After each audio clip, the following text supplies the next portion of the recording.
दोस्तों, सांप के नाम से ही ज्यादातर लोगों के पसीने छूट जाते हैं। ऐसे में यदि घर में ही गलती से सांप निकल जाए तो लोग अपना आपा खो बैठते हैं और खुद को खतरे में समझकर उसे डंडे से पीट कर मार देते हैं। लेकिन ये समझना जरूरी है कि सांप को मारना ही इससे छुटकारा पाने का एकमात्र रास्ता नहीं है।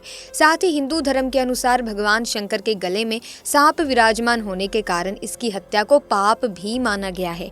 वैसे तो किसी भी जीव की हत्या करना पाप है। जो इंसान किसी जीव की बर्बरता से हत्या करता है या उसे बेवजह मारता है तो उसे एक न एक दिन इसका बुरा फल जरूर भुगतना पड़ता है। इसीलिए धर्म शास्त्रों में इस बात पर जोर दिया गया है कि सांप को मारने से इंसान को बचना चाहिए। यदि कोई मनुष्य सांप की हत्या करता है तो उसे इसका फल कई जन्मों तक भुगतना पड़ सकता है। भारतीय जनमानस में इच्छाधारी नाग अथवा नागिन की अनगिनत कथाएं मौजूद हैं। किंवदंतियों के अनुसार ये इच्छाधारी नाग अथवा नागिन कोई भी रूप धर सकते हैं, कहीं भी जा सकते हैं। कुछ लोगों का ये भी मानना है कि ऐसे सांपों के पास एक चमत्कारी मणि भी होती है, इससे रोशनी फूटती रहती है।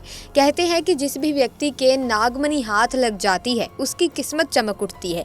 जिस भी नाग नागिन के पास नागमणि हो उसे बहुत शक्तिशाली माना जाता है और वो जिंदगी भर उसकी रक्षा करते हैं। इसके अलावा ऐसा भी माना जाता है कि जिस इंसान के पास नागमणि हो उसकी किस्मत बदल जाती है और उसे कई अलौकिक शक्तियां प्राप्त होती हैं। ऐसे में दोस्तों जरा सोचिए कि इस नागमणि में कितनी शक्तियां होंगी और अगर ये किसी इंसान के हाथ लग जाए तो वो इंसान बहुत ही शक्तिशाली हो जाता है, जिससे वो जो चाहे वो कर सकता है। तो दोस्तों एक चमत्कारी घटना है जो कि उत्तर प्रदेश के एक छोटे से गाँव खेरागढ़ में घटित हुई। दरअसल ये घटना घटित हुई बनवारी लाल जी के साथ। बनवारी लाल करीब आज से 5 साल पहले एक साधारण एवं गरीब किसान का जीवन व्यतीत करते आ रहे थे। वो अक्सर जंगल में अपनी बकरियां चराने जाया करते थे और खेती बाड़ी का भी काम करते थे। एक दिन बकरी चराते चराते वो जंगल के थोड़ा अंदर निकल गए। उसी जंगल में एक इच्छाधारी नागिन अपने नाग के साथ एक विशाल पेड़ के पास रहा करती थी। वो नागिन गर्भवती थी। शाम का वक्त था और बनवारी लाल जब उस पेड़ के पास से गुजरा तो उसे वहाँ एक तेज चमकती चीज दिखाई दी, परंतु साथ ही वो दोनों नाग नागिन भी वहीं थे। उन्हें देख वो थोड़ा सा डर गया और तुरंत ही वहां से जल्दी से घर की ओर भागा। बनवारी लाल इतना घबराया हुआ था कि उस समय तो उसने पीछे मुड़कर तक नहीं देखा, परंतु उस रात उसके ध्यान में वो चीज चमक रही थी, वो बार बार आ रही थी। वो इतना तो समझ ही गया था कि वो हो ना हो बहुत ही मूल्यवान चीज थी और अगर वो मुझे मिल गई तो मैं भी धनवान हो जाऊंगा। परंतु सबसे बड़ी मुसीबत थी वो दोनों नाग नागिन। अगले दिन वो वापस जंगल उसी पेड़ वाले स्थान पर गया। कुछ दूर खड़े रहकर छिपकर उस पेड़ के पास रह रहे नाग नागिन को देखने लगा। कुछ देर देखने के बाद उसने ध्यान दिया कि नागिन तो गर्भवती है।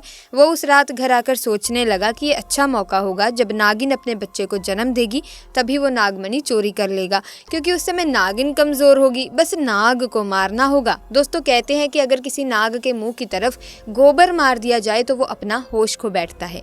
अब बनवारी लाल हर रोज गोबर लेकर उस विशाल पेड़ के पास छुपकर सही मौके का इंतजार करने लगा।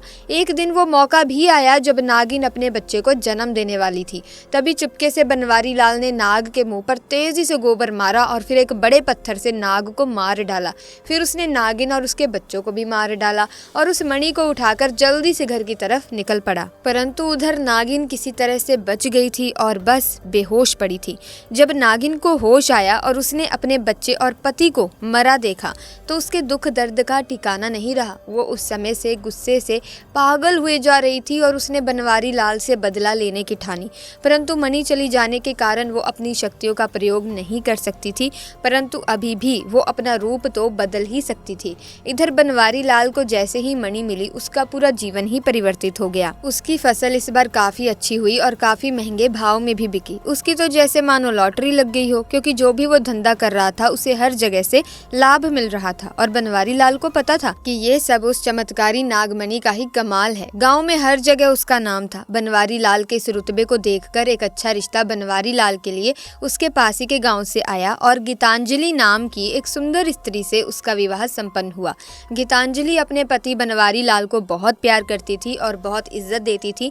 दोनों एक दूसरे का कदम कदम पर साथ निभाते।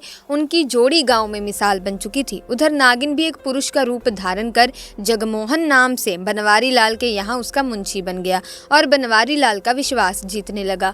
बनवारी लाल भी जगमोहन के व्यवहार और वफादारी को देख उसे अपने भाई समान ही मानने लगा। एक दिन गीतांजलि अपने पति बनवारी लाल के पास आती है और बताती है, तुम पिता बनने वाले हो, मैं गर्भवती हूँ। ये सुन बनवारी लाल की खुशी का ठिकाना नहीं रहा। उस दिन वो खुद अपने मुंशी जगमोहन के पास गया और बोला कि देखो जगमोहन, मेरा कोई भाई नहीं है, परंतु जब से तुम्हारा साथ मिला है तुम मेरे सगे भाई से भी कहीं अधिक बन चुके हो। आज मैं बहुत खुश हूँ, इसीलिए आज मैं अपनी पत्नी और तुम्हें एक खास जगह ले जाना चाहता हूँ, क्योंकि मेरा इस दुनिया में तुम लोगों के सिवा कोई नहीं है।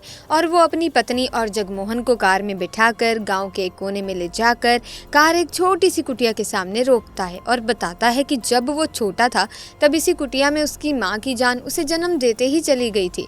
उसके पिता तो पहले ही गुजर चुके थे। तब एक बूढ़े बाबा ने उसकी माँ को वहीं दफना दिया था और बनवारी लाल को उसी बूढ़े बाबा ने पाला था।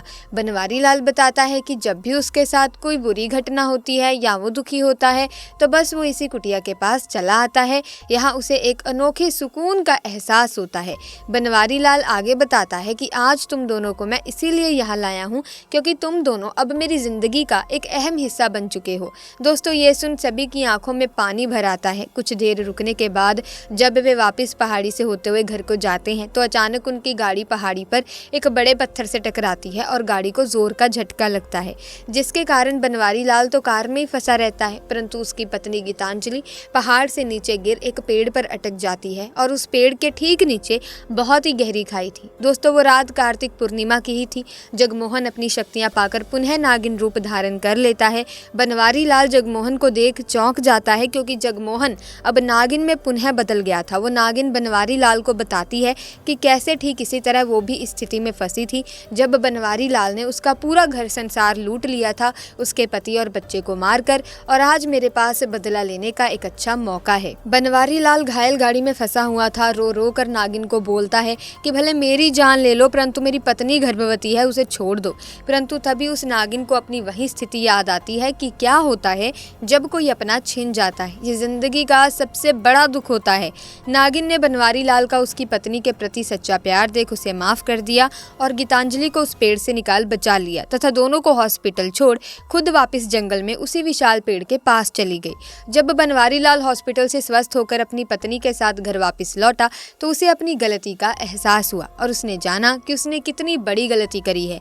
वो नागमणि को लेकर उसी विशाल पेड़ के पास गया और उस पेड़ के पास उस नागमणि को रख फूट फूट कर रोने लगा और शाम को घर वापस आ गया। दोस्तों, कभी कभी इंसान लालच में इतनी बड़ी गलती कर बैठता है कि फिर उस गलती को कभी भी ठीक किया ही नहीं जा सकता, बस अंत में पछतावा ही रह जाता है। इसीलिए तो दोस्तों, ज्योतिष शास्त्र में भी बहुत ही विस्तार रूप से कहा गया है कि सांप को मारने या कष्ट पहुंचाने वाले व्यक्ति को उसके द्वारा किए गए इस पाप से छुटकारा नहीं मिलता। कहा जाता है कि ऐसा करता है जो भी, अगले जन्म में उनकी कुंडली में काल सर्प नामक योग बनता है। इस योग के चलते व्यक्ति को जीवन में बहुत सारी परेशानियों का सामना करना पड़ता है। तमाम कोशिशों के बाद भी असफलता उनका पीछा नहीं छोड़ती। ऐसे में इंसान जिंदगी भर परेशान रहता है। इस वजह से कोशिश हमेशा यही करनी चाहिए कि कभी भी किसी जीव को हमारी वजह से चोट या कष्ट ना पहुंचे, क्योंकि अंत में इसका बुरा फल हमें ही झेलना पड़ सकता है। तो दोस्तों, आज की वीडियो में बस इतना ही। वीडियो अच्छी लगी तो कमेंट्स में हर हर महादेव जरूर लिखिएगा। साथ ही वीडियो को लाइक करें, शेयर करें, चैनल को सब्सक्राइब करके बेल आइकन को प्रेस कीजिए ताकि नए वीडियोस की अपडेट आपको मिलती रहे। आपका बहुत बहुत धन्यवाद।